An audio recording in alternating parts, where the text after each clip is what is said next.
Smartlace Lite is our newest collection of light hair density and lightweight cap wigs. Not only its ready-to-wear lace front extends from ear to ear and makes it great for styling your hair back off your face, but also the slip of silicone in the nape secures the wig in place so you can pull the hair up off your neck into a ponytail. To show you how I created this ponytail using a Smartlace Lite wig, I first will apply adhesive to the lace front area and then apply it to my head. Once I'm ready, I'll use a wide tooth comb to gently brush my hair back into the desired height for my ponytail. Today, I'd like to go up to here.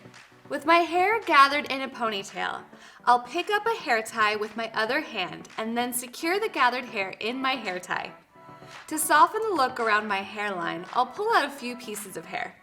Smooth out any loose hair and finish with Fibre Love holding spray. One of my favorite things about the Smartlace Lite cap is that it allows you to create a ponytail easily. What's your favorite part?